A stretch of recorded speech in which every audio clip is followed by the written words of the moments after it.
Emulating John Bonham's playing style is no easy task, but today I'm going to break down the most essential aspects of his drumming.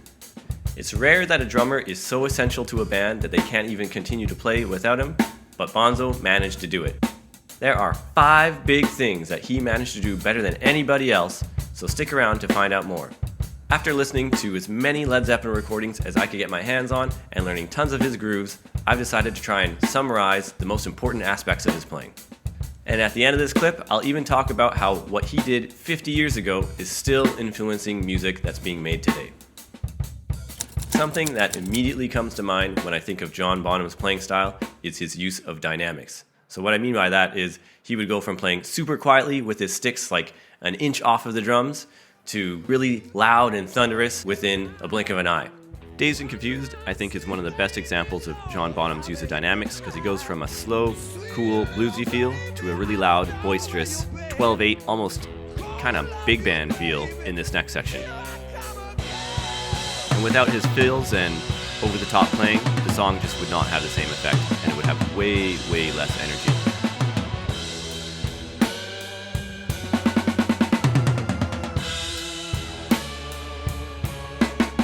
Another huge pillar of John Bonham's playing style is his use of triplets.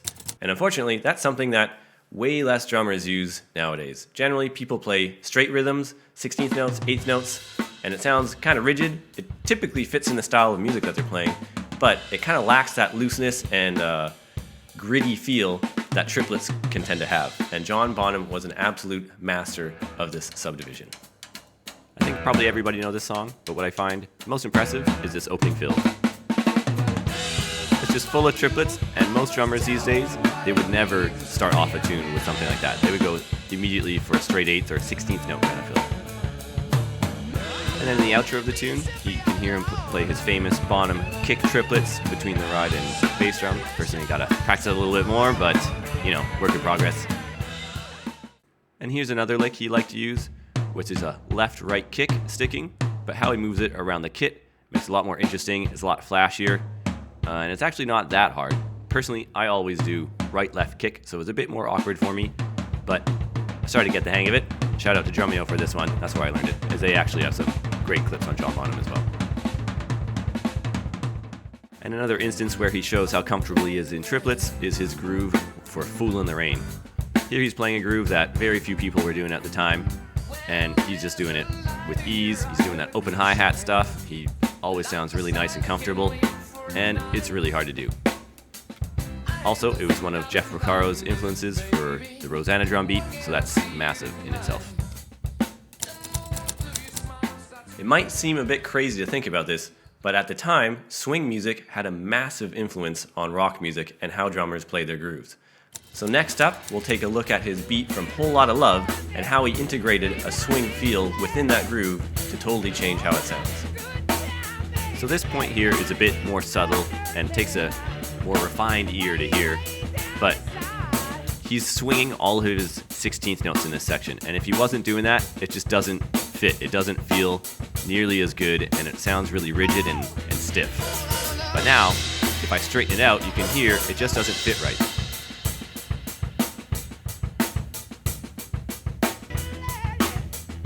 And then next, I'll slow it down so it's a bit more obvious to hear.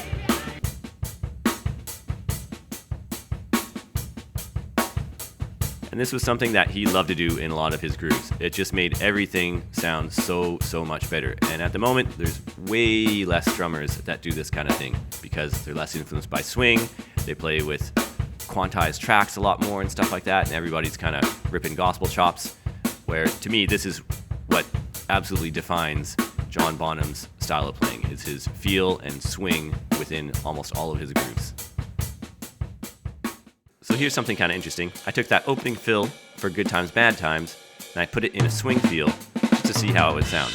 You can really hear that swing influence when you do this because it fits perfectly in this style. So he's kind of using big band licks in the middle of a rock tune. Even though John Bonham was a master of all sorts of subdivisions, he had chops coming out of his butt, he was using his bass drum in ways nobody had ever heard, he was still a master at keeping it simple when it needed it.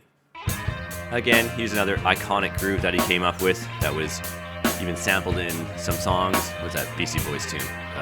Yeah, anyways, I use it in that. But my favorite part about it is that he knows he doesn't have to play anything else. He just sticks to this groove until they change sections, and he just plays this for most of the song. And that's all he does.